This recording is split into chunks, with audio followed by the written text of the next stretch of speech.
Do know that in Parker County, at least one person was injured when some trailers overturned at an RV park. Our Janelle Fort is there. Yeah, a quick loop around the Crosswinds RV and tiny home community shows just how strong this morning's storms were. We spoke to the property manager here. She told me that at least 4 RVs were tipped over when those strong winds made their way through this area. One of them, this home right here. You can see folks here working on cleanup efforts, working to recover some of the belongings inside this trailer.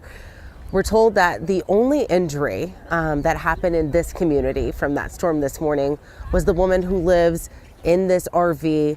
She was taken to the ER earlier. I just spoke to her daughter. She told me that her sister is okay, just extremely shaken up. And then you can see how that RV is pushed up against the other. We actually talked to the man who lives inside of this second RV. He told me that he was inside of his home, felt that wind. He says at one point it felt like his RV had lifted up off the ground and then was set back down. And then he heard a loud boom, and that was the sound of this first RV toppling over into the second. He said he waited for things to die down, came outside. That's when he found his neighbor up there on the roof. Another neighbor took that woman to the hospital. Again, we're just learning she's expected to be okay, no serious injuries. I want you to take a listen to what her neighbor told us a little earlier. And it was like rocking, and I just said, oh God, let everybody be okay. And at that time, boom, that camper came over on top of my camper. And if I would have went out the door, it would have killed me. And,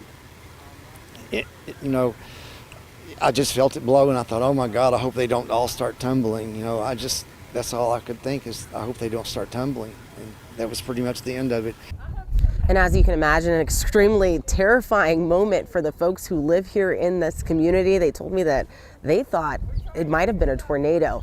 Now, of course, we don't know how fast those winds were moving as they worked their way through here this morning, but I will tell you that the overall consensus here, at least, is that everyone is really thankful that no one was seriously hurt or killed. Reporting here in Parker County, I'm Janelle Fort. Back to you. Yeah, thank you for that update this morning, Janelle. And